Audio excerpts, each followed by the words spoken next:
সফল চীন সফর শেষে প্রধান উপদেষ্টা অধ্যাপক ডক্টর মোহাম্মদ ইউনূস আগামীকাল ৩ এপ্রিল থাইল্যান্ড যাচ্ছেন। চীন সফরের পর দক্ষিণ এশিয়ার শীর্ষ নেতাদের অংশগ্রহণে থাইল্যান্ডের ৬ষ্ঠ বিমস্টেক শীর্ষ সম্মেলনে যোগ দিবেন তিনি। সরকারের পক্ষ থেকে বলা হচ্ছে, এবারের সফরেও দেশের জন্য সুখবর নিয়ে আসবেন অন্তর্বর্তী সরকার।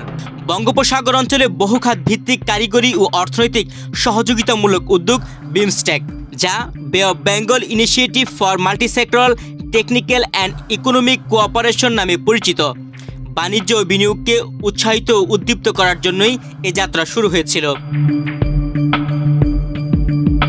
এই সম্মেলনে ভারতের প্রধানমন্ত্রী নরেন্দ্র মোদী সহ শীর্ষ নেতারা উপস্থিত থাকবেন।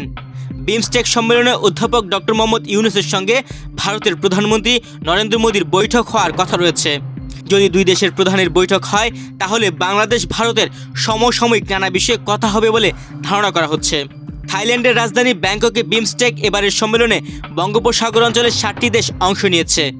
দেশগুলো হলো বাংলাদেশ, ভারত, ভুটান, নেপাল, মিয়ানমার, শ্রীলঙ্কা ও থাইল্যান্ড। ধারণা করা হচ্ছে, দেশে বিনিয়োগ ও বাণিজ্য সম্প্রসারণে এই সম্মেলন থেকে চীনের মতোই চমক নিয়ে আসবেন প্রধান উপদেষ্টা। আমার জানা মতো আমাদের ফরেন সেক্রেটারি বলেছেন মিটিংয়ের সম্ভাবনা আছে, মিটিংটা হবে তিনি, অন্তত আমার জানা মতে সেরকম কিছু বলেন নাই। I've seen the press on this. সে করে আমি বলছি যে আমাদের আশাবাদী হওয়ার কারণ আছে যে মিটিংটা হতে পারে। যতক্ষণ না পর্যন্ত হচ্ছে এই বিষয়ে আমরা আগবাড়ি কিছু মন্তব্য করব। এদিকে চীন সফরকালে বাংলাদেশ ও চীনের অর্থনৈতিক এবং কারিগরি সহযোগিতা সংক্রান্ত একটি চুক্তি এবং ক্লাসিক সাহিত্যের অনুবাদ ও প্রকাশনা, সাংস্কৃতিক ঐতিহ্য বিনিময় ও সহযোগিতা, সংবাদ বিনিময়, গণমাধ্যম, ক্রীড়া ও স্বাস্থ্য খাতে 8টি সমঝোতা স্মারক স্বাক্ষর করা হয়েছে। এর পাশাপাশি প্রধান উপদেষ্টা দ্বিপাক্ষিক চীন সফরে দুই দেশের মধ্যে 5 বিষয়ে সহযোগিতার আনুষ্ঠানিক ঘোষণা হয়েছে।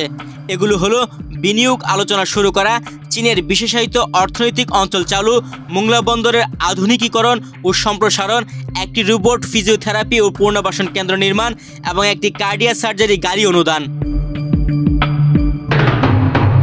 চীনের প্রেসিডেন্ট শি জিনপিং এর সঙ্গে প্রধান উপদেষ্টার সাক্ষাৎকে অন্তত ফলপ্রসূ হয়েছে বলে গণমাধ্যমকে জানিয়েছেন প্রধান উপদেষ্টার প্রেস সচিব শফিকুল আলম। অন্তর্বর্তী সরকার দায়িত্ব গ্রহণের পর এটি প্রধান উপদেষ্টার প্রথম কোনো দেশে দ্বিপক্ষীয় সফর ছিল। সফরকালে 29 মার্চ সকালে পিকিং বিশ্ববিদ্যালয়ে একটি অনুষ্ঠানে যোগদান শেষে রাতে বাংলাদেশে ফেরেন প্রধান উপদেষ্টা। এদিকে সরকারের পক্ষ থেকে জানানো হয়েছে, প্রধান উপদেষ্টা বৃহস্পতিবার 6ষ্ঠ বিমস্টেক সম্মেলনে যোগদানের জন্য ব্যাংককের উদ্দেশ্যে যাত্রা করবেন। সম্মেলনে অংশগ্রহণ ছাড়াও তিনি অন্যান্য কয়েকটি অনুষ্ঠানে অংশ নেবেন। এই সম্মেলনের শেষ দিন একটি গুরুত্বপূর্ণ ঘটনা ঘটবে।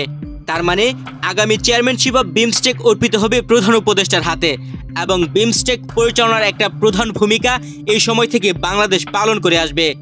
সম্মেলনের প্রধান উপদেষ্টা বিমস্টেকের বিভিন্ন রাষ্ট্রের সরকার প্রধানদের সঙ্গে আলোচনা, দ্বিপক্ষীয় বৈঠক করবেন।